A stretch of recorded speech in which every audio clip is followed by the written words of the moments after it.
Yeah.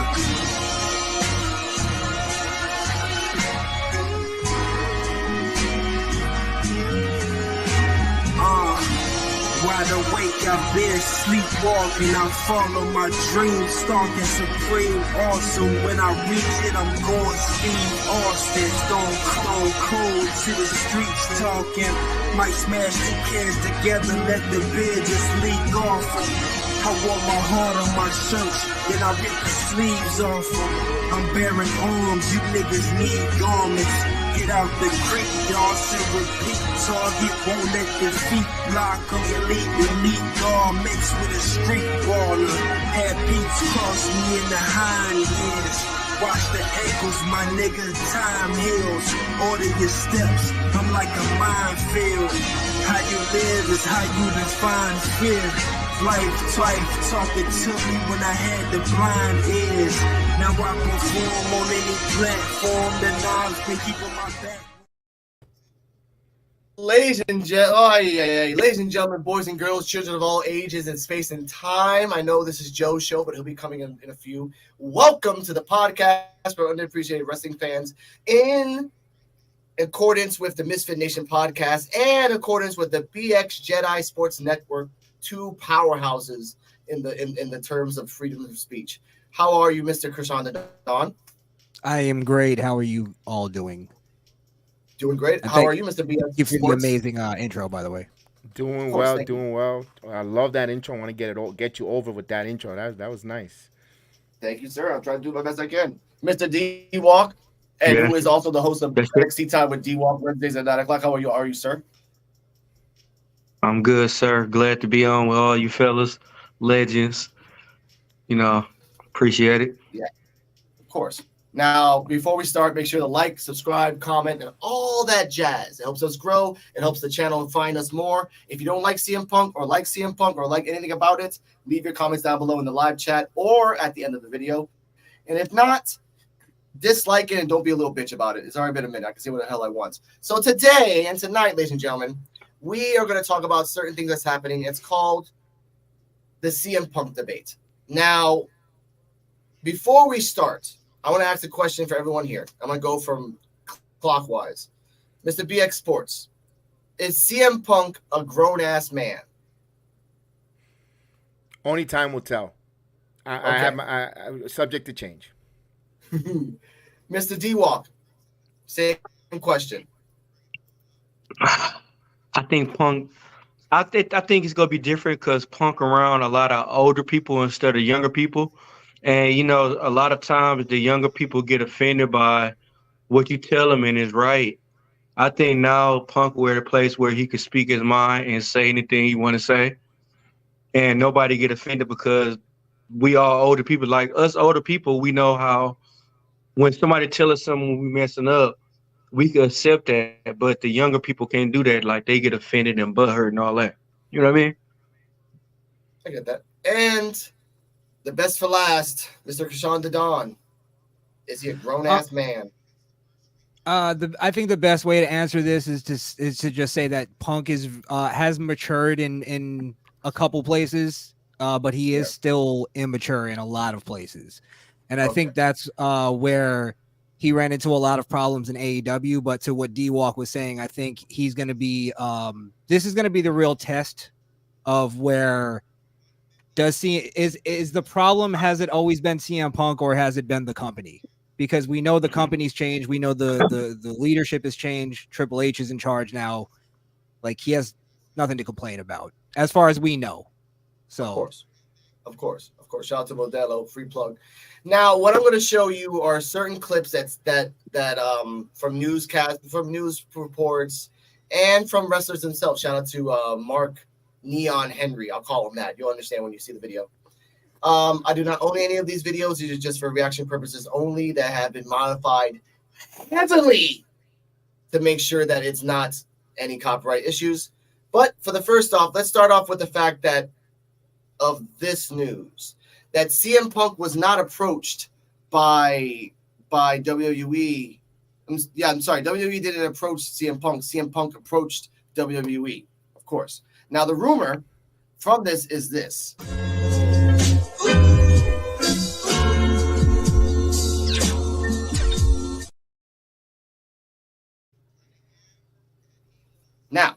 Like I said before, there's a behavior clause that there was, and there are heavy restrictions on CM Punk's return. That is a rumor. That is not a true for fact. But I want to talk to you about that. Is it smart by the company to give him an automatic behavior clause to him before he even signed the contract? You already signed. We already know this. So, Krishan, please. It is if their idea is to let him kind of be off the leash a little bit, because that's what we want to see from CM Punk as fans. And I would hope WWE understands that we don't want to see company man Punk, which is what I was calling him while he was in AEW, because that's boring. So it depends on what the plans are. Part of me, as a company owner myself, I understand WWE's standpoint on doing that, because Punk does have a history, whether it's his fault or not. In whatever situations, he's always the common denominator. So I get it. But it does kind of it could pigeonhole Punk a little bit to hold him back, which could be bad for entertainment. True. Mr. D-Walk? I think that clause, I mean, it depends on how far the clause is, where it could be like, hey, you could still do you, but just don't be disrespectful to like the cash and the crowd and everything. That's where the clause will kick in. But Punk being older and more mature and around a lot of older people, I think like he fit in good. Like when Triple H said like this the happiest he ever seen the back room ever when Punk got back. I mean, like that's crazy. That's different, especially coming from Triple H, where him and Punk never got along. True. And it's about the money. It's always about Mr. BX. Yeah. If he actually came hand in hand to the WWE, like he said, this is his legacy. Do you want going back to WWE, put those escalating clause where kind of training wheels or safety net for the WWE?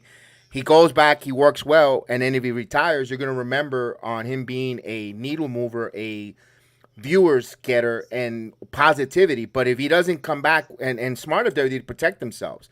Now, if he wouldn't take those contracts and he let's say he never signed with WWE, what are we talking about right now? He's a cancer. He's terrible. Yep. No wrestling company wanted him, not even the WWE. Now, you put those clauses in. You remember there is a developmental league underneath the WWE with a lot of young talent wrestlers that they got to protect their future. You don't want someone in there disgruntled or behind the scenes arguing, fighting, whatever stereotype that came with Punk or has come with Punk. That kind of protects the WWE there. And at the end of the day, it's about making business and money. You want money, you need money, we want to make money hands and fists. You are an asset. So we're going to protect ourselves by putting these behavior clauses. And I think to me, it's a win-win situation for not just the WWE, but Punk himself, and for the wrestlers that are in developmental that are going to see a Punk and benefit. You telling me that some of these NXT folks or kids get a couple of promo classes, how to conduct themselves in a live promo, how to cut it. It's only going to help the WWE. And you know what? That was a smart move, Alex. Of course, financially wise, it's good. Now let's get to the point of it. He debuts in Survivor Series after Randy Orton debuts in War Games. Which, let's talk about that. How, and again, counterclockwise here, did you think it was squashing Randy Orton, Mr. Krishan the Don, when he came out and then right after Punk came out? No, because depending on what their plan was, from what my understanding is that they made the deal with Punk like the week before the Survivor Series, which would mean they knew right before Raw or that night of Raw. And I think that's why when they announced who the fourth, what was it, the fourth man, I think? Yeah, when they announced the fourth man, they told us it was Randy Orton, but didn't tell us it was Randy Orton. You get what I'm saying? So I think they made that decision once they realized, oh, we have Punk and he's going to return at Survivor Series. I think the cat was sort of out of the bag on Randy Orton anyway. Most people kind of figured that was it. So I think it was a good swerve because it got me. I've been a wrestling fan for 30 years, and I was completely shocked when cult of personality hit. And I thought the big return was Randy Orton, and it got me. So I thought it was well played. But yeah, I'll leave it there. Okay, that's fine. Mr. D-Walk, same question. I don't think it shadowed Randy Orton. I mean, to me, Randy Orton shined in that match. Randy Yes, he Orton did. did his shit, especially when he killed JD McDonald. I thought he was dead in real life. I mean, like, he murdered that man. He didn't move through the whole match, the rest of the match. But when CM Punk music hit, that like gave me like goosebumps, bro. Like, that was like the best thing. Like, it was unpredictable. I mean, even in the press conference, Triple H was like, even the only people that knew was Tony Khan and him, that CM Punk was coming back. That was crazy. I mean, and that's how wrestling should be. Wrestling should be a secret. It should be a surprise. It's not like how it used to be. You weren't even expecting nothing to happen. Like, you weren't even expecting people to come back. Lately, it been like, you know who was going to happen. Like, Survivor Series, you didn't even know none of that was going to happen. That was crazy. Like, you would have thought Randy Orton was going to come out. He was going to come out with them and be in the cage with them, but no. He came out and did his own thing. CM Punk, he came out when the copyright sign was down at the bottom when he was about to go off the air. Never happened before. That have never, ever happened before. And for me, that was crazy. I almost turned it off. I thought it was over. And then I was like, they're hanging around a little too long. That is true. They were kind of spoiling it in the back, but in the end, it was, again, BX. Yeah, I don't think it overshadowed Randy Orton's entry back because and I'll get to it in a second. Why? At the moment, you could think it might have done that. But when you have to watch Monday Night Raw. What WWE is doing, like you said, keeping the unpredictable, pretty much going back with Vince used to say, anything can happen in the world of the WWE. Now, I know they got this deal with Punk back November 19th. That was that Sunday. That's why they announced it on Monday Night Raw, because it takes away from the dirt sheet and the so-callers and the know-it-alls in the wrestling business that, they're announcing Randy without Randy so they could get ahead of the CM Punk chants in the crowd at the Allstate Arena. That was the swerve right there. Oh, well, they're giving us Randy. And the card was great. Now, and the swerve number 2, when, like you said, when the copyrights come out, and like that, and then I know people like yourself, Krishan, they said I was going to turn it off. I stay on because I do the watch-alongs when we do the wrestling. So I stay on because we're going to put on the media scrum and talk about the media scrum. Then Cult of Personality came out. Yeah. I knew he was coming out. I had a feeling, and then from friends that I was told that cover wrestling for media, they weren't able to see it. They were being ushered into the media scrum room. They didn't even get to see it. They got to see it on a monitor. So they swerved everyone. Now, the reason why I say it didn't overshadow Randy Orton's entrance or his comeback was, come Monday night, what is Randy Orton's mission statement? He wants everyone on the bloodline. He wants vengeance. So guess what? Now he moves to SmackDown. Punk is now arguing with Seth Rollins, and I love that they went and they showed Rollins going bananas and giving him the middle finger, and they let the internet leak that out because now it swerved both guys. No one was really upstage because one guy's going after the bloodline in SmackDown, and the other one is going after the World Heavyweight Champion Seth Rollins, pretty much, or feuding in Raw, and you had the best of both worlds. They're cooking, and they're cooking with more than just gas. They're on fire. They're right now with creative.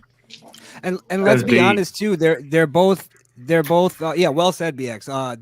They're both legends in their own right. So you to say that, like, for instance, Randy Orton coming back, I'm not saying it's not a big deal, but like, it's Randy Orton coming back.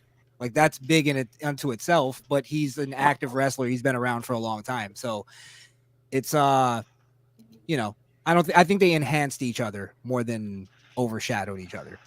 Yeah, okay. That's why I like having this debate. And Joe Biancio, welcome back, driving back home. How are you, sir? I'm good. I'm driving. I just finished I hurried up and got the hell done so I can get in here and jump in. Okay, welcome in. What is your thoughts? And then here's the question for you while you were listening. Did Randy Orton get squashed by CM Punk's debut? No. Everybody feels that way because it was in Chicago. Yeah. Let's take that into account too. It was a Chicago crowd, so obviously they're gonna fucking go crazy for Punk. True. Obviously. And the fact that he had the remix Cult of Personality song, and the fact that he was in a WWE arena after 10 years is huge. Of course. Now, it is huge that Orton came back, and he looked phenomenal. I mean, it looked like he's been hitting the gym for the entire time he's been out of wrestling. Yeah. He looks like a monster. Yeah. He does. He looks huge. He looks like fucking Triple H now. Yeah. But and he had a little bit of ring rust in the first like move or two, but as soon as he did the first couple moves, boom, it was gone. And I've not seen that before. Normally, when you have ring rust, you have it for a couple matches, but he was like right back into that shit. And you have to give him extra credit because it's not even just ring rust; it's coming back from back surgery. Yeah. You can not see only him, back surgery, back fusion surgery. Yeah. You could see though in some of the move, like the power slam that he does on his power up, his comeback. I mean, you can see that he doesn't go as low with that power slam anymore, which is fine. I mean, he still looks great doing it. I'm just saying you can see the changes in his wrestling. Yeah. True. No, and you can also see the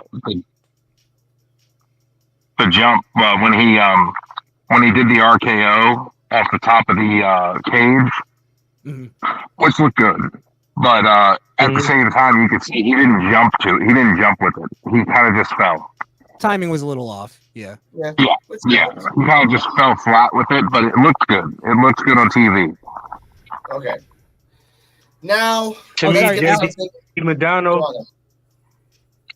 To me, JD Madonna should be off Raw for like at least 5 weeks because he should be dead. He should be like in critical condition. He should be in the ER. Hey, he's sponsoring Next Strong. Hey, his character need to be changed after that RKO he did. Like he need to be like Jerry Lewis or Jerome Thomas or something like that. He did come out with a neck brace. He did? Okay. Roderick Strong donated him a neck brace. No, he did. He did come out on Monday Night Raw with a neck brace. He did come out. He did. Roderick Strong donated his neck brace. Nice. I also. This is the reason why I don't think CM Punk overshadowed Randy Orton is because one was just a return and the other was like a whole performance. So see how we could critique them both differently. Correct. So I think that's why it's not the same thing. Let's also take into account that was Randy Orton's first War Games match, and it's something that's been on his bucket list of doing for a while. Yeah, because of Dusty. Like he said, a lot of those guys have been saying that lately. Yeah. I mean, it's been on his bucket list for a while. It's been something he's been eager to do because if you go back to prior interviews and stuff, Randy Orton used to watch WCW when he was growing up. Like he used to watch the War Games matches. It's something as a child when you're growing up and you're watching these matches. It's something when you become a professional wrestler and you become big. It's something you want to do. You want to do something that you've watched growing up. Especially living in the mid-state, living in Memphis, St. Louis, and Missouri, the mid-state. You know, they'll show that over and over there. Of course, with his heritage, with his father, and so forth. Sure. Yeah, it was a pride thing more than anything else. But let's switch it up with something that connects to AEW. And shout out to Crossman Wrestling on YouTube and X, and not him, but other than Crossman Wrestling, everyone else who are just toxic on X. Let's talk about Daniel Bryan. Now, it's been put out there that Daniel Bryan was the deciding factor in firing CM Punk. Now, before we get to that, there is some news concerning the person that was supposed to fire CM Punk. Her name is such. I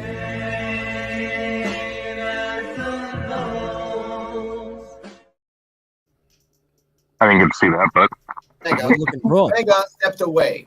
Now, it just came out right now, a couple hours ago, another source, that it was between 3 people that decided Punk's fate.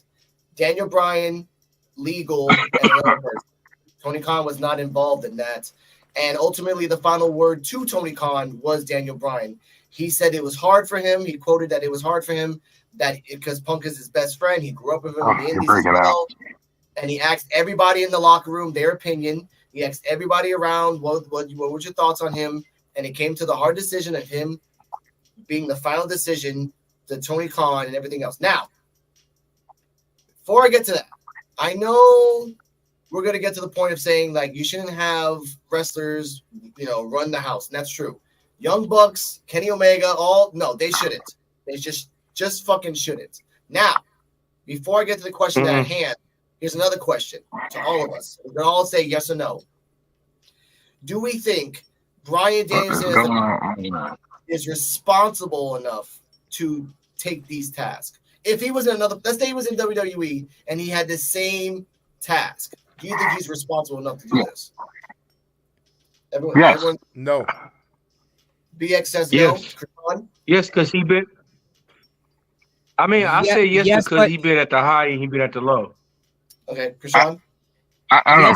Bryan Danielson is not a biased party. He's not biased against anybody. He's friends with CM Punk. So this is something that is not. And at the end of the day, the person who had the final say, who did the firing, was Tony Khan. Of course. Everybody still there? Yeah, we're still here. I disagree. Actually, I think it's like it seems like Tony Khan tried everything that he could to separate himself from making the decision. It's almost like he's scapegoating Daniel Bryan right now, and it could have been anybody in that position. It just happens to be Daniel, and maybe he did that purposely because he knows it's hard for like the wrestling fans to hate Daniel Bryan. I don't know. I just see Tony Khan as being a big coward in this whole situation. It's nothing he's doing has been respectable. Look, in the wrestling business, it's all about politics. Everybody's politicking when they're going to be in their card, when they're going to get the time on TV, who's going to get the main event money, who's going to open up, and so forth. When you have a lot of politicking in the world of wrestling, you can't have the wrestlers make the final say because they're going to be in their best interest or in their buddy's interest, and that's a tough situation there. That's why you have to have the Pat Pattersons retired, and I'm using WWE because they've been around for so long. They have a head start than All Elite Wrestling. Now you have your Pattersons, you had your guys with McMahon and others. They were the politics. They were the ones that were the buffers away from the in-ring wrestling politics. Now with AEW, what he made the mistake, con man, was he should have put in guys like Mark Henry, because you're paying him over $750,000 a year, and just to say, well, it's time for the main event. No, he should be there as a liaison, as a buffer, as well as the Big Show, Paul White, Jerry Lynn, and so forth. Those are the guys. If you want to mimic and be like the WWE, you should have done that part and not allow VVPs like the Bucks, who are so immature, and they are terribly immature. And I think this is what led to Cody's departure to the company, because Tony, from what I'm heard, and I've heard it from Busted Open Radio, that now whenever talent comes from the back and when they have a good match or they kind of botch or messed up, when the producers go to try to critique and help and tighten up screws, Tony oversees. No, you did a great job, and he's running around chasing the hug. Now, are you going to listen to your producer, or and it isn't a job? Are you going to listen to your manager, supervisor, or are you going to listen to the owner of the company tell you you're doing a good job? But meanwhile, your manager wants to tell you, listen, we could cut budget if you didn't waste production or tighten things up. That's the problem that happened with All Elite Wrestling. And now they you know what? It's like the parent. I'm going to go talk to mommy. Mommy gives me what I want, or daddy, and my good cop, bad cop. And that's what's happening with All Elite Wrestling. And it comes to roost. BX, if you remember, I believe all of that rooted back to that attitude that wrestlers and wrestling fans had, and maybe sort of justified that WWE wasn't treating talent right. And I think originally. Yeah, and I think they were going into that's how they built AEW, is we're going to be anti-WWE, and they should have realized, like, even though there's parts of WWE that were sort of not right, or they were not doing good business practices, remember, there's still the pioneers of, like, wrestling being, like, mainstream. You're trying to emulate them, so take parts of that, like you hire a Jericho Ask him questions. Get him to reveal some secrets. Sting. Learn Sting something. also. Sting. They have Ric Flair now. They had all these people, and they're Edge right now. You know what I mean? Yeah. He was there during WWE during its prime. That's A true. lot of people We'll are. get the Edge. We'll get the Edge and Christian, and But- when we get there. Go on, Joe. Here's the thing, and what I'm seeing, and that is that Tony Khan is starting to fall into that Vince McMahon era where things were falling apart in WWE. The storylines weren't good. The storylines were kind of crappy. Where people weren't happy in the locker room. Where it felt like a prison. Back to that era. Now it's starting to get that way with AEW, where Tony Khan is becoming the Vince McMahon.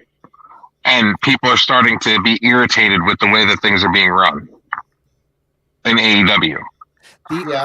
The only place I will disagree with you on that is I would compare it more to a WCW at 90, 97, 98. The Vince Russo. Vince Russo. Yeah.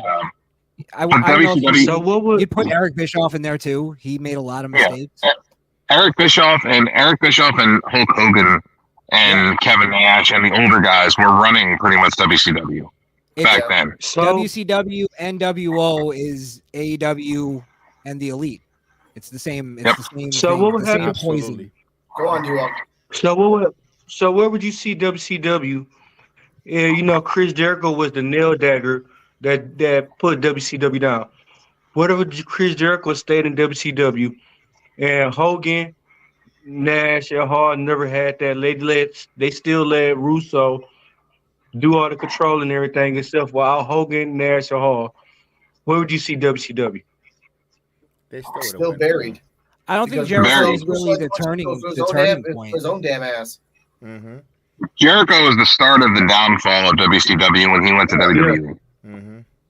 That was a big blow for WCW. Their big Like they had downfall. tradition. You're right. Like they had tradition. They had they had the cruiserweight division. They had the US. Like they had all these different title belts, and they had multiple titles in each belt. And it made sense for years. And then the NWO came in with their 95 fucking members and a gang shit in LA, and just every fucking episode. Same copy and paste. Over and over. And then Russo's like, let's just bring women. Let's just bring tits. It only works for so long until even perverted guys are like, all right, I'm tired of this shit. This is But like WCW, a lot of people forget at that point they were number 2 by default. And that's why I think saying that somebody's number 2 by default means a lot. It's not just like insulting AEW. I wish AEW was great, but it's number 2 by default because it has a good TV deal. AEW has good points. They do have good qualities. Yeah. Now, and I'm not an anti anything. I'm a wrestling fan all around. I like it all. Mm-hmm. So, but I feel like AEW has good points and they have bad. Like they have good and bad, and I feel like they are different in a way that they allow their wrestlers to perform at a higher caliber. They don't hold them back. WWE is more of a reformed wrestling organization where they want to hold you back and they don't want you doing the crazy stuff until big match like WrestleMania. And that's WWE a good thing, though. Yes, and WWE as well, we have to say this as well, will always favor the celebrities who are athletic more than the wrestlers itself. Because if Logan Paul has enough money and leeway, he could be a major champion in a year. And that kind of circumvents every other person that's been busting their asses in the Indies, Japan, Mexico, everywhere else for years. Just because he's athletic and he's a celebrity. He knows how to work a mic too. He's not shy on the microphone. That's right.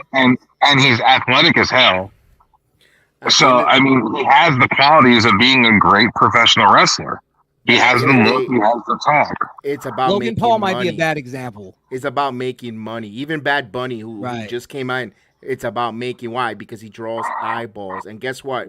If these guys come in and they make money, even the lower talents gonna make more money on a card and a bump when you have a You know, you tell me the dark matches in Backlash in Puerto Rico. You don't think they got paid well? You know, to go there because of Bunny and the eyeballs they got. That's what it's all about. It's about, at the end of the day, it doesn't matter how many 450 for Phoenix Splash you do. Look at Bikinio. He can't even get a contract. I guarantee Dragon Lee with the NXT deal he got made more than Valkyrio's making. Why? And Valkyrio's a hell of a wrestler with all the spots.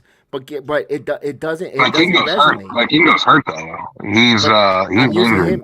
Let me use another example. All right, if Randy Orton would have came out, right, and instead of CM Punk and we would have got Will Ospreay, would we got a big part that Punk got?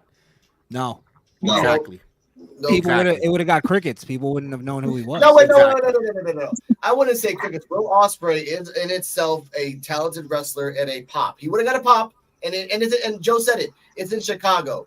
It's freaking Mark City in Chicago. Anybody pops out, they'll pop. David Arquette would have came out and everyone would have popped. It wouldn't matter. It's just a stupid thing in Chicago. But the point is that not your casual wrestling fans don't know who Will Ospreay is. Exactly. He hasn't had That's to BX's point. Then on the next night on Monday Night Raw, would he get a pop? I don't think so. I think even if he would have done all the 450 splashes he could off that cage, I mean, he may have had a great spot that puts him on the map, but that's almost lightning in a bottle. And I give you the point. Look at Ricochet. Ricochet's a hell of a fighter, but he doesn't move the needle in WWE because he can't cut a promo. That's true. The only thing great about Ricochet is Samantha Irvin. That's the hottest thing about Ricochet. Yeah. This how I feel about Will Ospreay. They say he made a verbal agreement, right? Anytime that verbal agreement could change, it could go anywhere. He signed his contract. He did. He signed the contract already? Yeah, he signed it at the pay-per-view. Yeah. They made a big announcement about that. Oh. Okay, disregard. In words of R-Truth, my bad. Disregard. It would have not been It would have not been crickets, Peter. I love you. Now let's get something the reason he signed his contract, so he could be able to fluctuate and still go to New Japan. True, and he needs to. And he doesn't have to move. And me and Joe talked about this yesterday on NXT Time with D-Walk on Wednesdays at 9 o'clock on the Recon Reactions and on Joe BSJ on YouTube. Hit that like and subscribe. Free plug. Will Ospreay, most wrestlers now in AEW, yes, AEW sometimes do some bad matches. Not all the time. There are some great matches that are just barn burners. But to have the option to go from AEW to Japan to Mexico, those reposts, you can get 3 different revenues, and you control your own merch.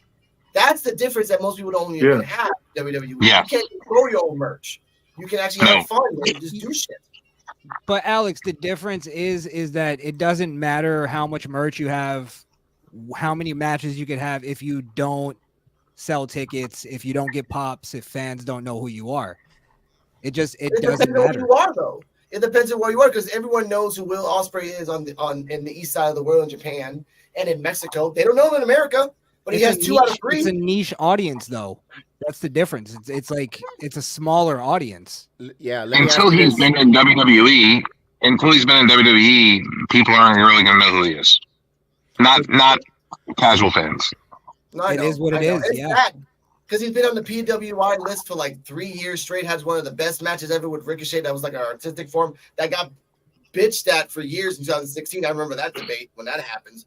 So I bring that up because, Will Ospreay, he honestly, if he would have went to WWE, he just would have been a cup of coffee. Did a couple moves, maybe could talk well, but ultimately he's not needed in WWE because, like I said, you have Logan Paul. You got Ricochet, Will Ospreay, and then 3-1. So just use him until he gets sued by crypto eventually. But can I ask a question? Eventually. Okay. Do you think if Logan Paul didn't have a personality, would he have gotten offered a contract the same way? He would have came out in a Rumble and that's it. Kind of like Dana Carvey. Would have came out once, that's it. Boom. Cup of coffee. Yeah. That's it. Yeah. Now, the fact that he's a personality. WWE. Can I add to something that you said earlier, real quick? When you were saying about when they were bringing in a lot of the celebrities, I think that was a point in WWE, it was post pandemic. They were trying to revamp everything. They were just trying to get anybody that had a name to get on their show and wrestle a match. That's all it was. And now I think it's different. I think that's a sort of outdated argument, just because you look at, for the first time in a very long time, WWE has like over 10 guys. And I was making a list before we came on live. Yes. 10 guys that are like completely over right now. You got Cody Rhodes, you got CM Punk now, you got Randy Orton, you got LA Knight, Jey Uso, Sami Zayn, Seth Rollins, Roman Reigns. Dom and Rey is way over his heels. John Cena's sort of back. He's here for a good time, not a long time. But look at how much talent they have just to like sort of filter through. But here's Joe. Here's the negative side of that. Out of those 10, you still have about 200 to 300 other wrestlers that out of those 200, 300, maybe 5 to 10 of those or 15 will rise up to the top. And you're just not giving them a chance. And some of them, great talkers, bad wrestlers. Great wrestlers, bad talkers. Good looking, but can't wrestle. Doesn't look like a ham sandwich, got beat up by Mike Tyson, but can wrestle out of a freaking dress. That's the best thing about AEW, in my opinion. There's a lot of different variety. There's going to be good, there's going to be bad. But at least they're trying and not sticking to the 10 wrestlers that they think they're going to have the fountain of youth that they can keep calling back. Again, we're going to talk about this in a minute. Roman Reigns, after WrestleMania, is going on vacation for a long time because he deserves it. If you had a plan B, C, and D, you could have stretched him out for at least 2-3 more years and then give him a proper vacation. Now, you burnt his ass out for 2 years straight. Like, now you have to give him a vacation just because of his health and of his cancer scare. Just for safety's sake. The good thing about this, though, Alex, and this is where I think it'll save them, is that Roman can do that. One, because they have so many guys that are over right now, but two, because they did such good storytelling with the bloodline that now that filters out and branches off into different. Look at the Jey Uso thing when Randy Orton returned. Him just announcing Randy Orton's coming back and Jey Uso making that face. All that storytelling that was told in that one little frame was amazing to me. Because I didn't even think about it. I was like, oh, wait, Jey Uso's a good guy now. And then it put us into this thing. Okay, just because he's a good guy doesn't mean he's automatically friends with Randy. It was just good storytelling. So the same thing could happen with all the members. Like, think of Heyman now dealing with Punk again. Like, there's so much that could be told. And not only that undisputed title becomes a legacy title because of the legacy run that Roman's on. So that's why the workhorse title with Seth freaking Rollins is humongous now, and that's what adding to Roman's legacy right now.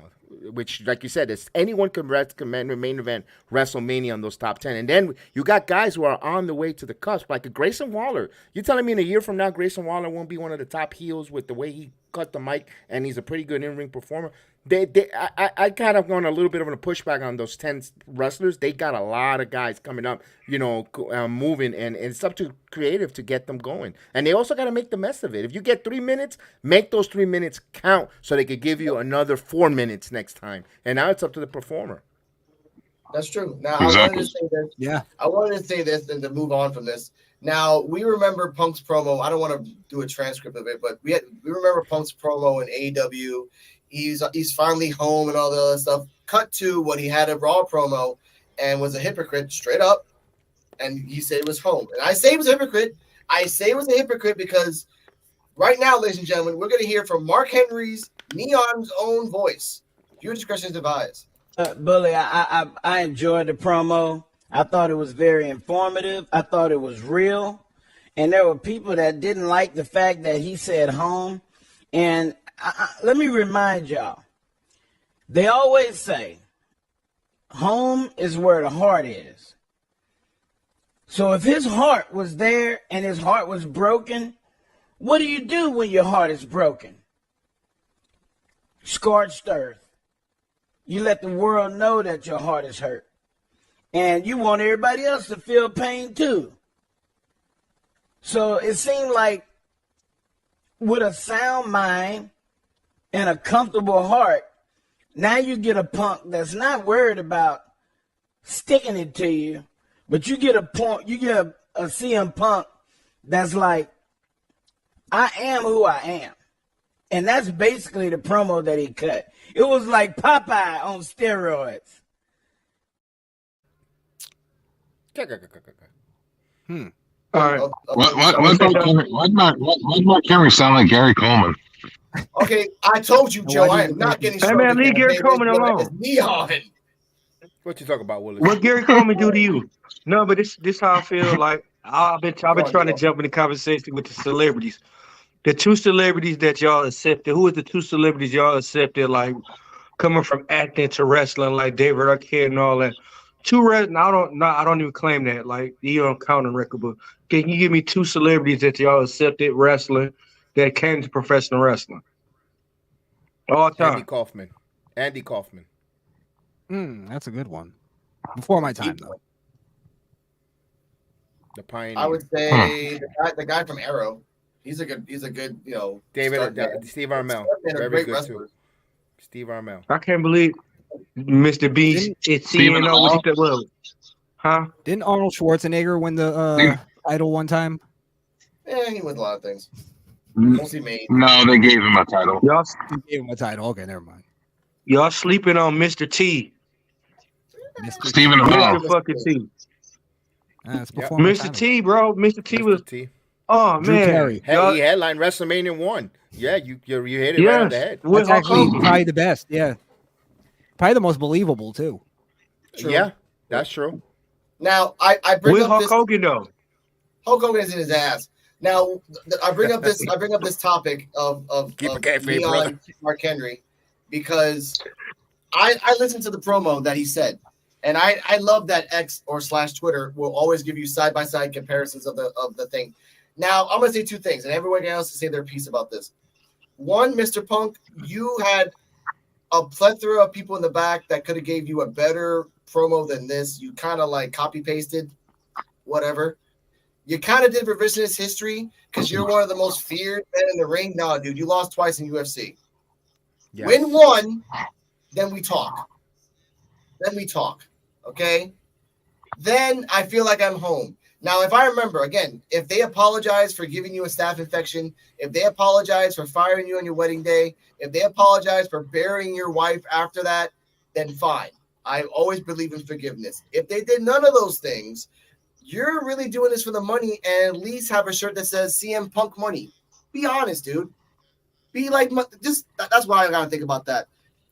I do want to ask a question, but I'll give my dissertation on CM Punk, but I'll ask the question first to give you guys time to think.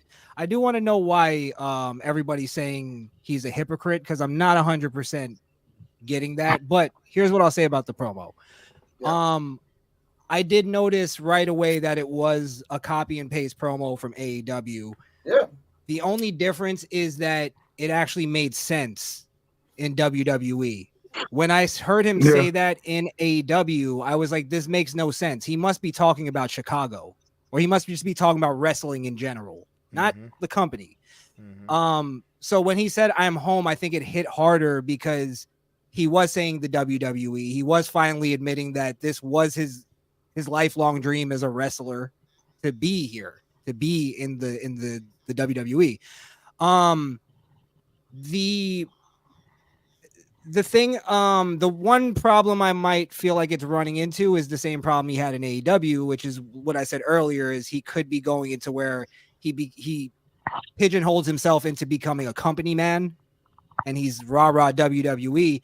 I think though, partially, now that you gave me the information earlier about the behavioral clause thing, it made me feel like he was doing that as like a, hey, WWE, I'll play ball with you.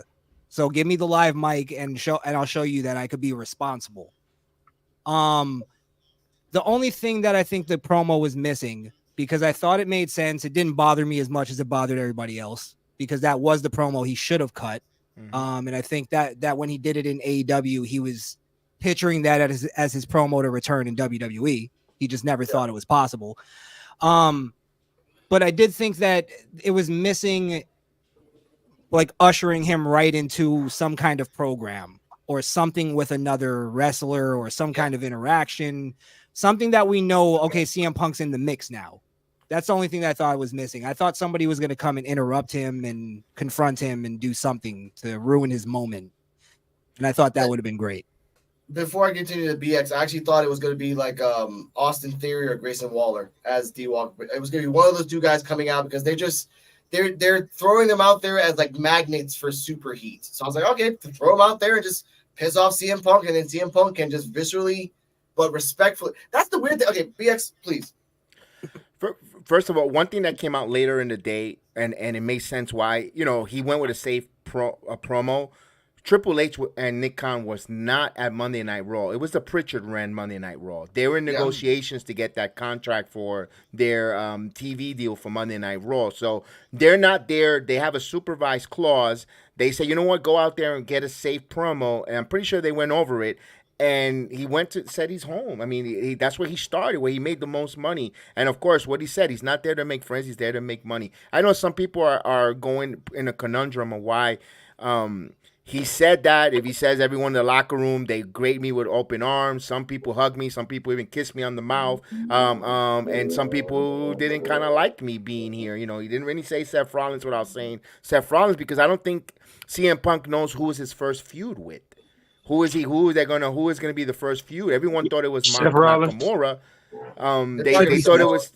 I kind of want to save that for WrestleMania. That's a WrestleMania caliber match. Seth Rollins and you're going to put him immediately to the world title. I got a lot of different creative minds when it comes to Punk. I have Punk winning the Rumble. Get Alex. Here's the thing though. And T-Walk and me and Joe talked about this offline. The plan, and because Paul Heyman's there, it might be CM Punk versus Roman Reigns at WrestleMania, and Paul Heyman betrays Roman to go back to his first master, which is CM Punk. It would make the most sense. It would be full circle for Punk, and that would be the only way that I can accept Punk winning the belt at WrestleMania. Because again, he's never won the belt at WrestleMania. Punk did mention Heyman. In his low key mentioned Heyman in his promo too. The wise called out the wise man. So we know he was talking about.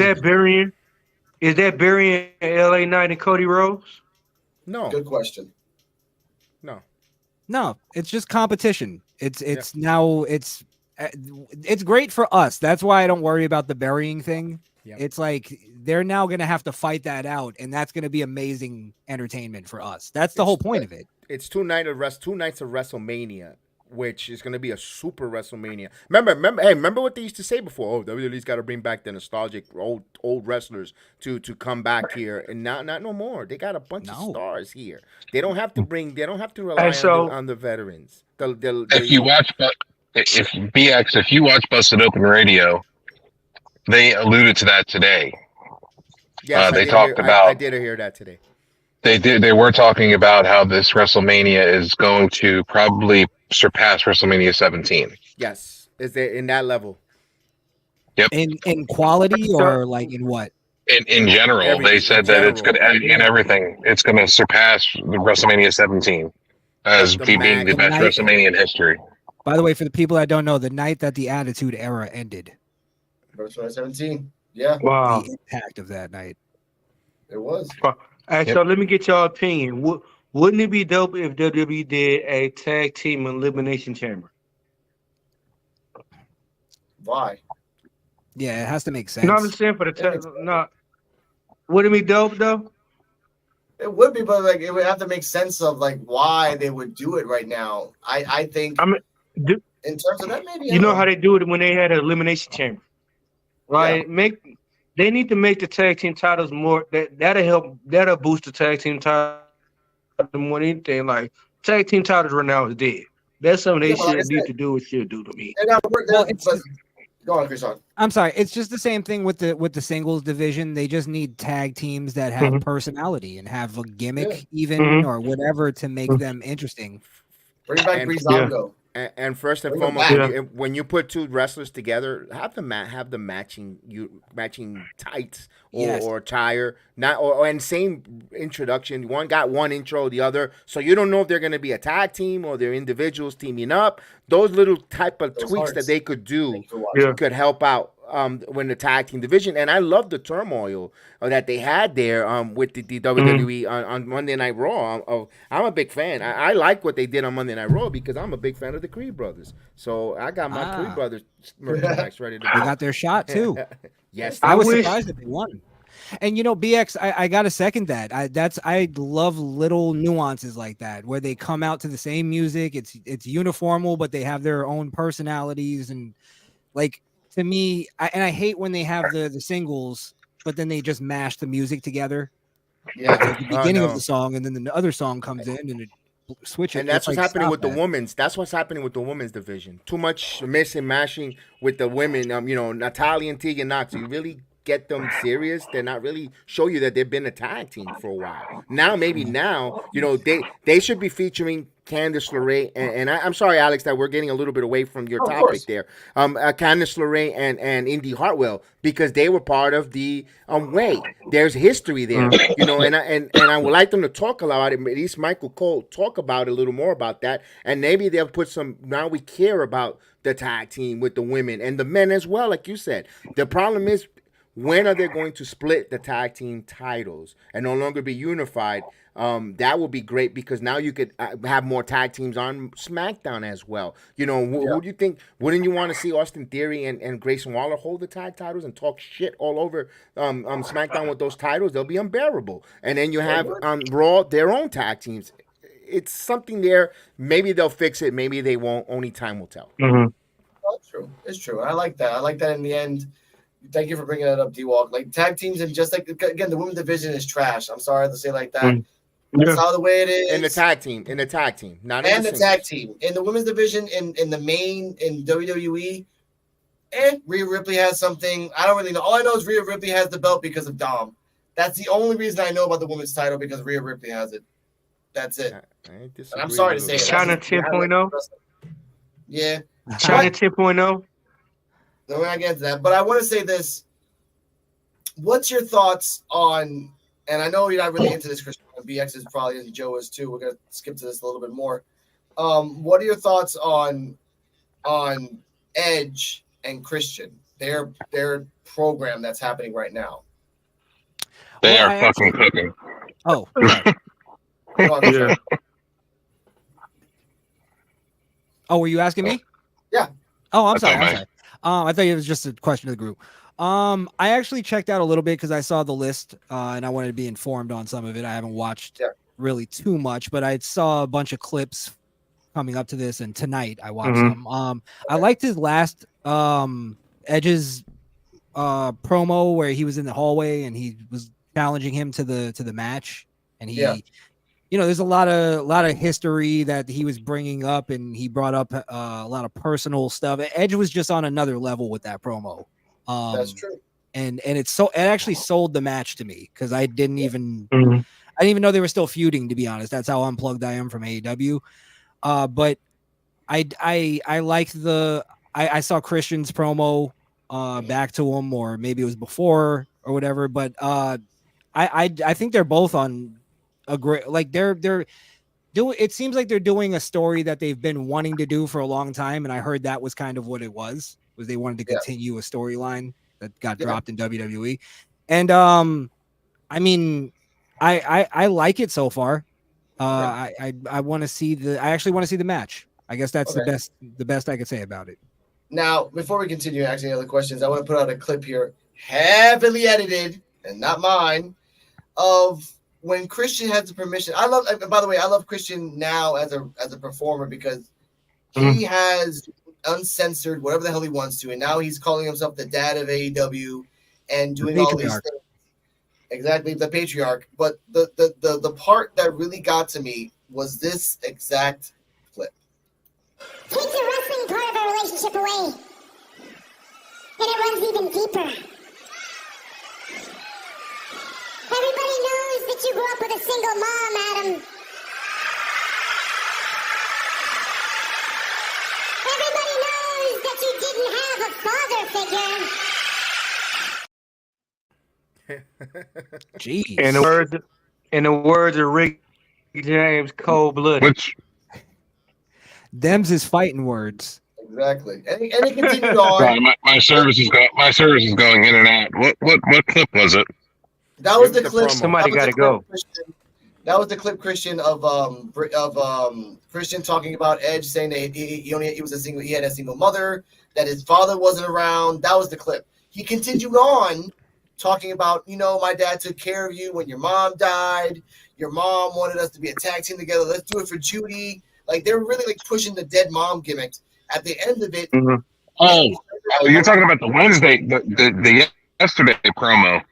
yeah. And at the end of it, Christian turned around and tried to hit him with the belt. Edge turned around and hit him in the nuts.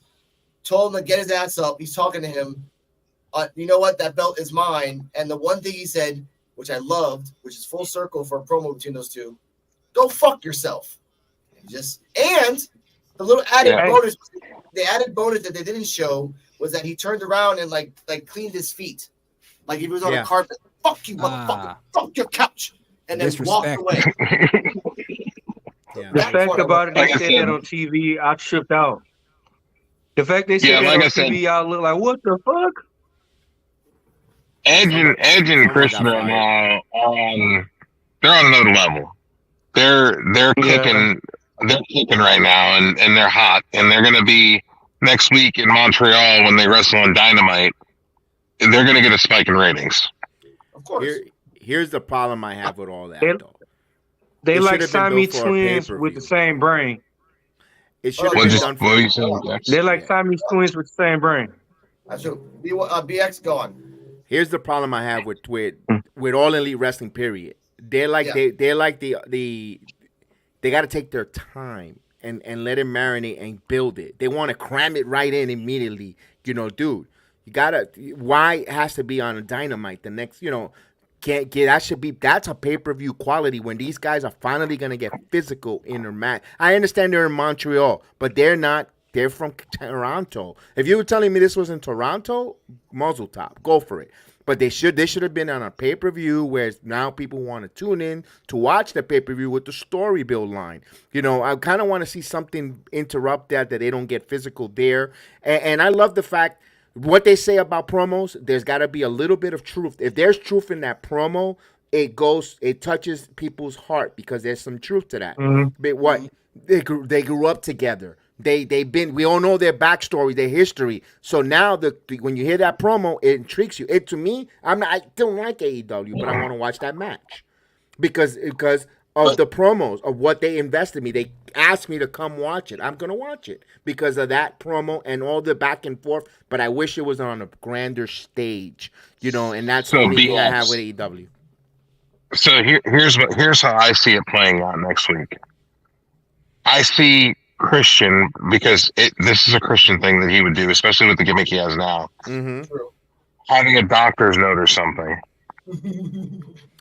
Saying that and being like, I can't defend my title tonight. I can't wrestle you tonight. I'm not cleared to wrestle until World's End. And one of his symptoms, he forgets people's name. He calling Luchasaurus Kill Switch Luchasaurus. He forgets the name. So maybe that's a good one. Yeah. He did botch that name. I'm just saying, like they're gonna work some kind of angle where the match doesn't happen, and then they're gonna save it for World's End at the end of December. I hope so. Personally, because it deserves Long Island. It deserves that spotlight. I actually want to go on to another topic talking about now that I'm glad that we all agree that Edge and Christian alone, again, because at the end result, they're going to be a tag team. That's what they're going to do in the long run. They're going to do this long feud. Edge is going to turn heel. Christian's going to turn face. And eventually, they're going to come together to be a tag team to fight the greater evil, which is great. And then they retire off in the sunset. What I want to talk about now in AEW, it's the last topic in AEW because the women's division is not that great, and Jade is getting buried in NXT by her own accord. We all know this. We don't need to talk about it. So that's the point of it all. The thing I want to talk about is who is the devil. And thank you for BX because before we went live, we had another exclusive. Who is the devil Adam Cole behind the mask? And I want to put this clip out here because I want to put this clip out here because once again, AEW, just like WWE, has revisionist history, particularly with Samoa Joe. Now, unfortunately, later on in his career, his talents weren't fully recognized and he was not afforded the opportunity to be a world champion in WWE.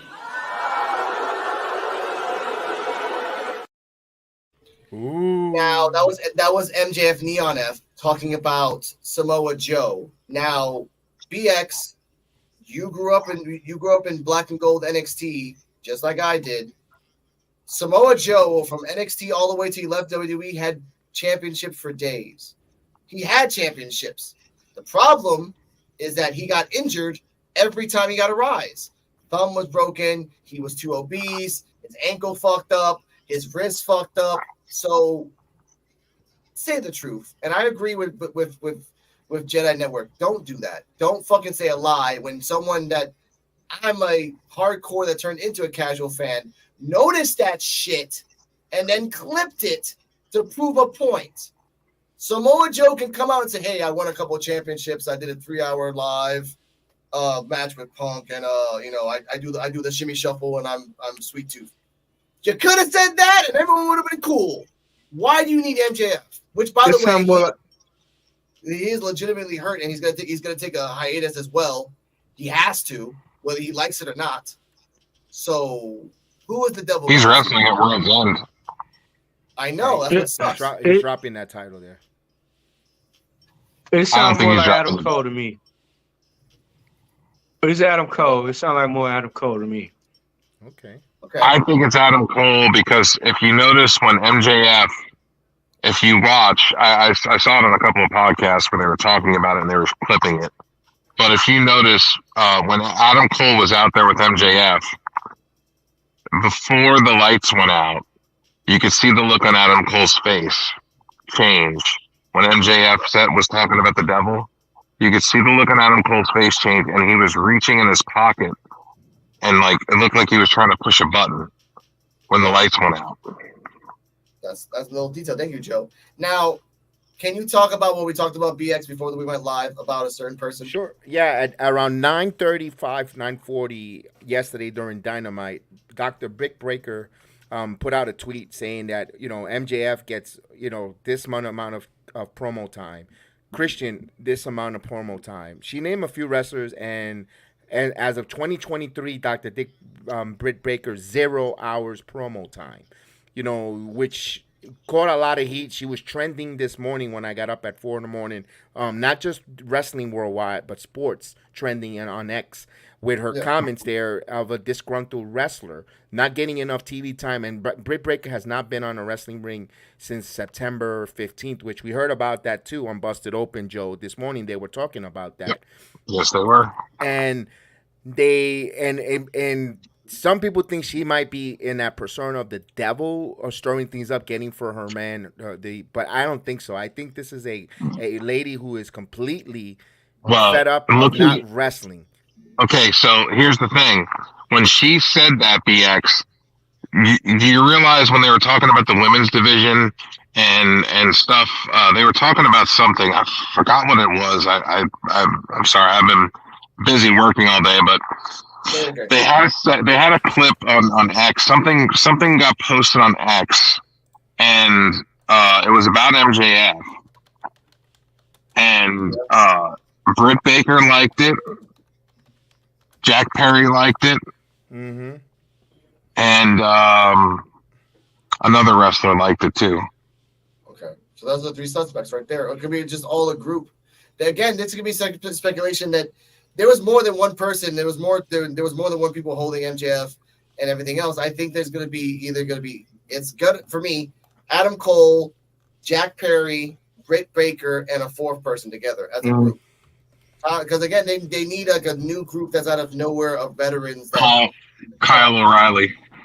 All right, sure, Kyle O'Reilly. He was a good wrestler. He's coming back from neck injury. Well, what if it's Wardlow? Yeah, they made a comment about that because Wardlow's hair was all messed up, that he was the one guy that was out there. Yeah, that was a good little clip. They're like, hey, why is your hair all messed up before the match, dude? And then after the okay, but I want to bring that up. He just took a mask off. This is a storyline in AEW that is good in theory, and there's a lot of speculation. I like that, but it's not as entertaining as Krishan did, as the storyline of the Bloodline, the storyline of Jey Uso, the storyline of Sami Zayn, the storyline of of Cody. That's the bad thing that AEW needs so fucking much. A storyline of 5, 6, 7 people that connect to one. MJF, Samoa Joe, Adam Cole, freaking Roderick Strong. These are all loose, very, very loose storylines that are funny in theory. But again, you know this, Joe. I don't like Roderick Strong as a person. And him doing his stupid gimmick is funny sometimes, but it got boring really fucking fast for me. Yeah, the little add-ons. Yeah, he gave the but it doesn't matter. For me, it doesn't work. I love AEW as a whole because they're giving me great matches, but the women's division fucking sucks. We know that. And the women's division was good in AEW, but they started to fucking drop the ball and not use the proper talent that they have available to them, and they started trying to push other people. Jade. So yeah, Jade. Jade. Did I cough? I said Jade. Sorry, I'm sorry. Sorry about that. But yeah. Look, WWE's having the same problem with her right now. Yeah, that's their problem. Notice she hasn't been on TV in almost a month. They're training. That's their problem, not ours anymore. They're training her. They're not gonna rush her. Triple H said it on the media scrum. She's got it. They're trying to get those bad habits from AEW out of her. Yeah, now, but that's not the bad habits of AEW. It's the fact that they're trying to. You guys all? They're trying to. That was Triple H's polite way of saying she needs more time to train because she's shit. Yeah, I think it's his way of saying that, but also saying that she didn't get the training she should have in the other company. Exactly. She was being trained by Bryan Danielson. All right, fair enough. Maybe she just doesn't have it. Remember, that's the defense right there. Like, remember, if you're trained by one of the best, that's hard to argue, Joe. I'm just saying. I'm calling him audible. I'm like, she was being trained by QT Marshall and Bryan Danielson. Yeah. Just because you train with Michael, you're not going to be Michael Jordan. Remember that. I know, but he only goes to the performance centers 1, 2. Just because you look like an Adonis doesn't mean you are one. But here's a question for BX. But on the ground, some people are Greg Brady. They just fit the suit. Exactly. That's true. Here's a question for BX. How long do you think? Because you're going to see her in the dark matches, training in NXT. How long do you think is going to take her to get better in the training center? It's up to her. I think she'll be back on the Rumble, but it's up to her to put the work in. She'll pop in the Rumble. Yeah, that's fine. She's going to pop in the Rumble, but it's up to her how she gets. Listen, one of the wrestlers who couldn't wrestle, all right, and right now is going to the Iron Survivor, who has jumped from leaps and bounds, and you could say similar project to what they have with Jade is Last Legend. Last Legend was atrocious last year when I went to the performance, and now she has, and Trick Williams too, leaps and bounds. They just take some people just need the proper training, and I think whoever's trained the Last Legend, the Trick Williams, and the NXT is going to work with Jade hand in hand. Similar statue of that height, that long legs. I think they're going to get one of the best out of Jade because I think they have those type of performers. Trainers, with a Norman Smiley in the NXT who will work with him, and a Finley, I think they could get Jade where they need to be. And then when she does more house shows and so forth, she'll get better. Okay. Like I said, I don't feel that if QT Marshall and Bryan Danielson couldn't do it, I don't think that those two people are going to be able to do it. Speaking. Well, you got to understand too. A big part of it is what I've been saying, and BX has been saying is personality and bringing that into your wrestling. For instance, and I don't know how she wrestles. I'm not too familiar, but she should be a powerhouse. Just looking at her, like she shouldn't be selling moves. She shouldn't be flipping. She should be lifting people over her head and throwing them out of the ring. She doesn't do none of that. She was doing that for a year. She's doing powerhouse wrestling, but the problem is the fact that she's botchy. She's very slow. She doesn't fully extend her, even with her big boot. She doesn't fully extend her leg. She does it so slow that it looks like she's moving in fucking slow motion. But Joe, go on. I'm just gonna say this. My point is bringing up Daniel Bryanson, because he's a great wrestler, but he's not probably the person to teach her how to wrestle. Style of wrestle. that style. She needs to learn from a Kane Big Show kind of wrestler. Like you're a giant or you're a big powerhouse. And once a week doesn't cut it. You go in once a week to Dynamite, and all right, so and for her, she had to stick around to Rampage. So just think about that. You get there early, you got to go through Dynamite, and they're gonna put you on Rampage. You're bored. You're like, all right, let me go out there. And then you got against, and no disrespect, the talent that they put her against with. No one brought the best out of Jade either. They were all enhancement talents that were brought in for her to go ahead and squash to where they were trying to develop her and try to have the cake and eat it too when it came to Jade Cargill.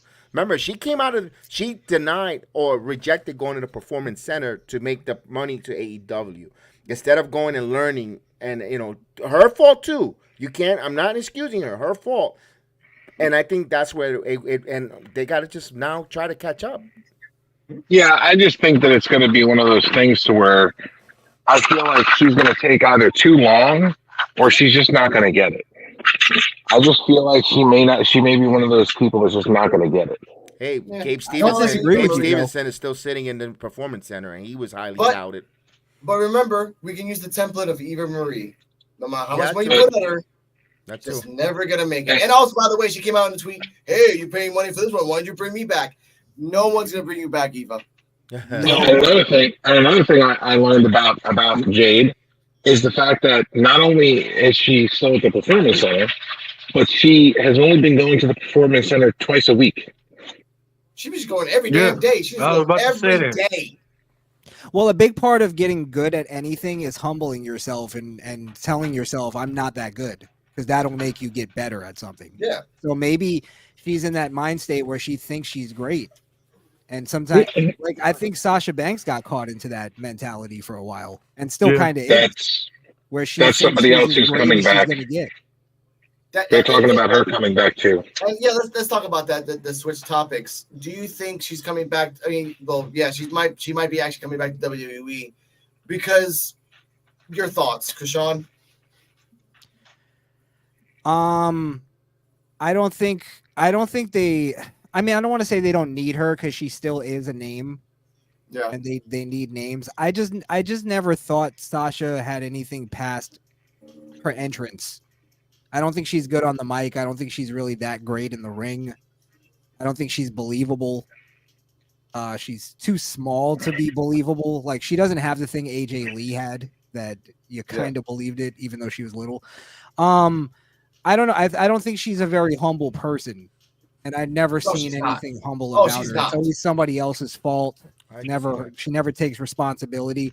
And I don't think that's why she's like really grown past her days in NXT. I don't think she's ever gotten better since then. No, I know. Here's a question to add on to that. We're talking about AJ Lee now.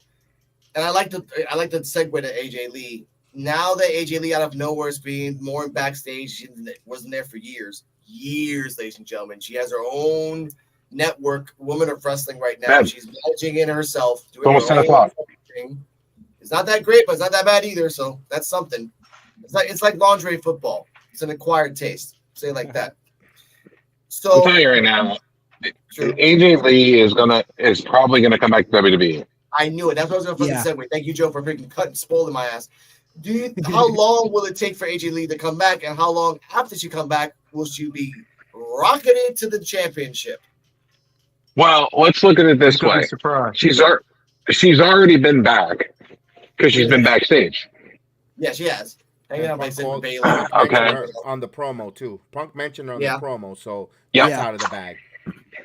You didn't have to talk about her. CM Punk at no point didn't have to say AJ Lee, but no. He put it in there to hear the pop and tell AJ Lee in the back. See, they still love you. You can come back. Maybe it's okay if you have your own network and no one cares about it. Come on back. She's an author. She's an author. She's written books. Yeah. I don't think she'll be active in the WWE. I don't know. I think if she comes back, she'll come back as either a one-off, or she'll come back to help in the back. Yeah. It would be a pop in the Rumble. Like the Trish Stratus for a short period. But even Trish Stratus came back and like, hey, hang out here for like 3 months. That's it. I'm like, all right. I can see that. What about the idea of them working on TV together, Punk and AJ Lee? That's fine. At some point. That's fine. That'd be fine. Yeah. I could see that happening. Punk gets into but- it with I don't know. We can go with the generic The Miz, and then Yeah. the mixed Who tag. worse than Nia Jax? Who is worse than Nia Jax? A lot of people. I don't understand why she There's a bad. few. There's a few. There's a few. Who? But Nia Jax alone is just. But let's keep it on AJ Lee for a second. Yeah, And again, speaking of the Okay. Miz, you know the Miz and Maurice will salivate to go toe to toe against Punk. That's one of his, his bucket list of the Miz, like the Punk and everything else. Not a And good let's be idea, real, Miz, but the Miz will pull that off like a mother. Like He he'll will. be able to kill that. Yeah. So. but Miz here's the and, thing, Miz though. and Maurice versus Punk and AJ Lee would be a great mixed tag match. That would be Yeah. a great Miz tags match. But Uh-huh. Punk having the opportunity to dig into the Miz, it's kind of like you shot the Punk and he's going down, and on the last second he's gonna get you or your wife. Like, no, someone's coming down to hell with me, and that's the part that kind of scares me. Miz is talked to, maybe the Bryan Daniels in here, a couple people here. Punk vocally is on a whole other level than Miz, Mhm. and that, I mean, can we all agree on that? Well, But we all on. know.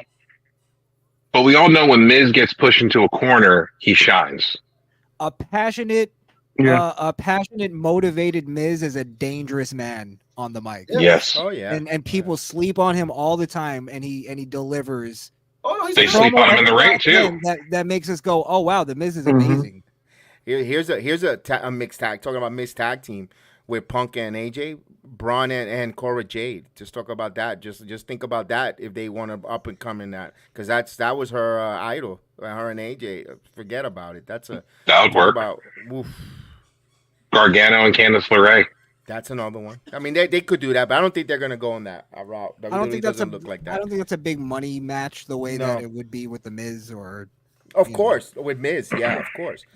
But just talk about if let's say they go head to head with another AEW Dynamite, they move to Tuesday. You put Punk and AJ if they're in the WWE down to NXT for that, like they did that super card in October. My goodness, you talk about ratings there. Because I see what Shawn you're saying. Michaels invited CM Punk with open arms down there. And I will be there live when CM Punk goes. nice. Nice.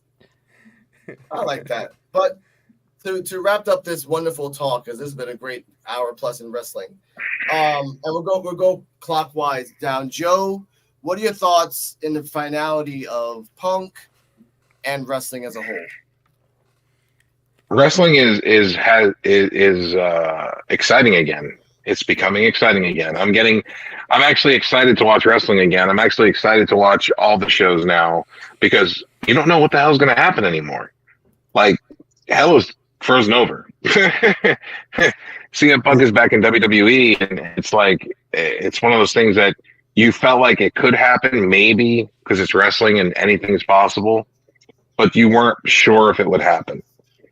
And then it happened. And I feel like that the whole thing that happened with him in AEW was a work. I feel like he did that on purpose to get fired just to go back to WWE because they already had it planned.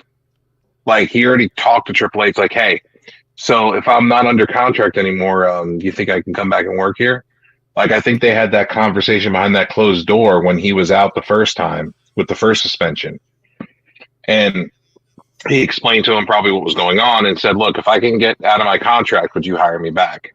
And Triple H probably said, yes, I would. And he's like, I'll take care of the rest. Just make sure that you have my contract ready when it happens. And Punk probably went back and did the whole thing with Jack Perry and caused the fight and the shit, all the bullshit backstage because he wanted to get let go from his contract legally and be able to go back to WWE and make more money. Very interesting. And then WWE put out the false story that they kicked him out so that they can't be held liable for any, like, we're talking to him behind doors and all that. Exactly, because it already broke that when he was there mending fences with people, and surprisingly, The Miz was the person he was mending a fence with. He supposedly went into a room with Triple H, and they were behind a closed door talking. Nobody knows what was said, but Triple H and Punk. But he also And did then the same all we thing in heard from TNA. that was that he got kicked out. Right. But he did the same thing in Impact. He was hanging out, playing cards with the guys in the back. He did the same thing. He was making his rounds to the different companies. So I don't But know. the CEO of the company didn't take him into a private room, one-on-one. I'm sure he was also looking for like a contingency plan in case WWE doesn't work out. He's probably looking for something else. Well, they did offer him a contract on Impact Wrestling. They did give him a contract, lucrative too, but he did not. NJPW offered no contract also. Everyone did. Made sense. Could have been him just being polite and just doing the real like, hey, I want to go see my friends or see what's going on, you know? Yeah, sure. Hey, listen, Dixie Carter was on backstage on Monday Night Raw, and Dixie Carter was in on Monday Night Raw. They just go and visit each other. The wrestling community is just a brotherhood. It's like a unit. But like I said, but WWE is usually like a fucking jail, and they don't want their people going anywhere. It's you're here. That's not true. You see how many times Ziggler has been in backstage on Dynamite watching to see his brother and vice versa. These guys all, even in the Attitude Era. How many times Shawn Michaels used to be backstage in the days with NWO, looking at Diamond and vice versa when he started dating her and they will always be backstage. You know, when WWE signed Cody Rhodes, the first thing I said, and people were laughing at me when I said this for some reason. I said I think WWE signed Cody Rhodes as a way to sort of break the ice with that sect of wrestling, the wrestling industry that hated WWE. I think WWE, once they changed power and the power structure and all that, they became a little more open with that kind of stuff.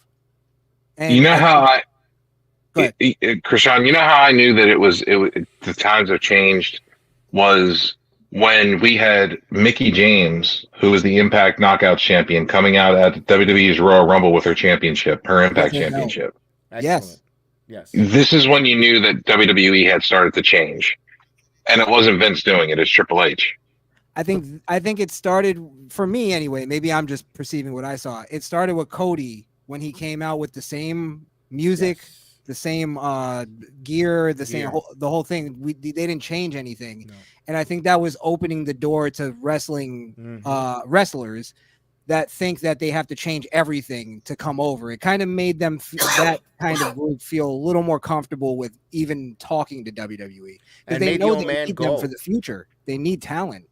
And the old man actually went out of Stanford to Cody hand in hat to Cody to try to mend fences. So he didn't say, no, come help out, come over to Stanford. No, he had to go to Cody and go get him. And along with Triple H and Nick Khan, of course. But that's also a humbling. For Vince McMahon to go and get him, that was a humbling situation. Because I think they knew Cody signing to WWE was such a symbolic thing to the underground wrestling community. Oh, yeah, it was. It was because it was like coming back home to fulfill his legacy that his dad always wanted him to have. Because his oldest son, 7/Goldust, was never going to have or do that. But here's something that just broke. Breaking news 3 hours ago. Ooh. All right. Ric Flair has been reading the negative comments and he's willing to walk away from AEW. And he said this tweet, and I quote, "I am so tired of hearing all this negativity. I don't need to work and I don't need the money." Yes, you do. "Can't I simply enjoy being by my dear friend Sting's side for the next few months without so much hatred? I know I'm old, but that doesn't mean I can't enjoy life. I have earned the right to do whatever I want, and I'm exactly where I want to be.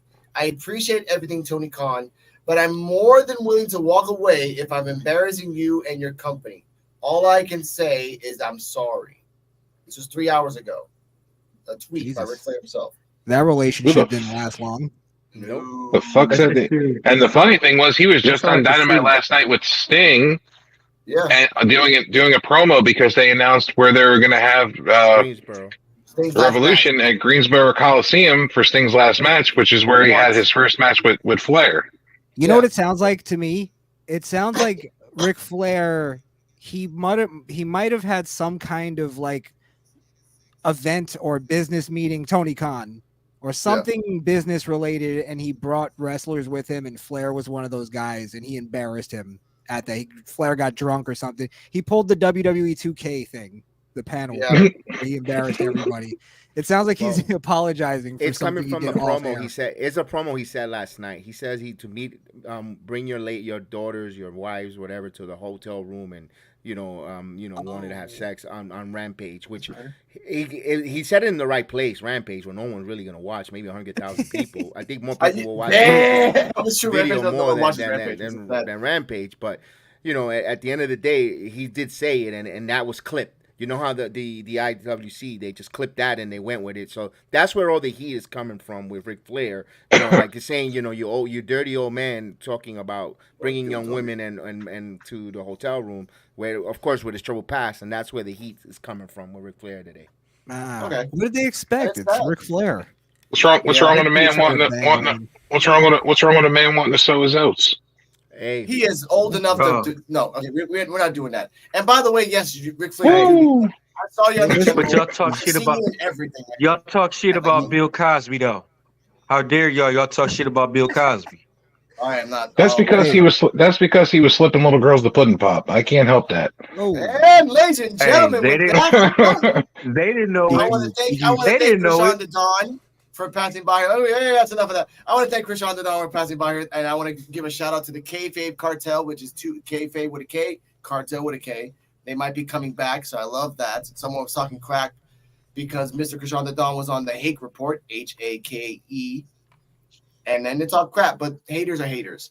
So thank you, sir. And by the way, Misfit Nation on YouTube, Rumble, Twitch, Podbean, Twitter, and all that jazz. So please pass by. Peter Ortiz also, thank you for being active in the chat. I appreciate that. Shout out to Peter Ortiz. He asked if we saw Ric Flair on Kill Tony. Did you guys see that? That was pretty. I did not yet, but I'm going to watch it. We're going to watch it soon. Mr. BX Sports, I want to thank you for passing by once again and giving us your Puerto Rican slang. Can you give us everyone? Can you tell everyone where they can find you, please? Of course, Sports Jedi Network. I do a lot of different watch-alongs, of course, with Monday Night Raw, WWE, anything WWE wrestling. TNA now this year. We've been doing TNA as well basketball, football, baseball, and, of course, we're doing some comics. Hopefully we get some back with Rican Reaction, and we'll review some more of the comics and all the different stuff there. I still haven't watched Marvels. It still hasn't come up yet on my Cody or anywhere there to see it, but I want to review that with Alex. And again, Alex, thank you and everyone here on the dais that I'm able to talk a little wrestling that we love. Of course. D-Walk, you can find him on NXT Time with D-Walk, and also Dennis Walk on Facebook, Dennis Walk on Instagram, and everywhere else you can find him. Holla at your boy. Holla at your boy. The NXT Time with D-Walk, Wednesdays at 9 p.m. Check it out. Holla at your boy. And Joe BNCO, please tell them where they can find you, sir. Joe BNCO on X. Also, it might be Joe BNCO of the P.U.W.F. I forgot. I'm also Joe BNCO on YouTube. Joseph Bianco on Facebook. J Bianco 835 on Twitch. Yeah, I'm all over the place, people. All over. I love it. You can find me on Rican Reactions on YouTube, Twitch, or Twitter. And Alex Coquito everywhere else. Remember, stay safe. Alex, I'm sorry. Can I just make one announcement real quick? Of course, please. Kayfabe Cartel will be returning next year, beginning of the year. Yeah. So everybody go follow Kayfabe Cartel on YouTube. Sorry, I didn't mean to cut off your ending. No, not at all. I love your catchphrase, by the way. You need to make a t-shirt. Stay happy. I will. Stay healthy. Speaking of t-shirts, coming soon, P.U.W.F t-shirts, courtesy of D-Walk, and put it up. And hopefully coming soon, some special things coming up. I'm not going to put it out there. I'm just going to say special things. It's called a surprise, ladies and gentlemen. Stay healthy. Stay happy. The podcast for underappreciated wrestling fans is about having fun, talking about wrestling, and not being toxic on Twitter. Shout out to Crossman Wrestling. Shout out to Wanda. Shout out to Skrill Kill. Thanks for watching. We made it here without no cosigns, just hard work and dope rhymes. My bars at every breath, y'all close line. You gotta know that you can't have an open heart when it's closed mind. Gotta wanna thank the people. They could have picked yours, but chose mine. My jersey, Barry Sanders, NFL Pro Line. They wanna see your bro shot. My hood looking like the land before time. Dangerous, a nigga did it 4 times, and when the war's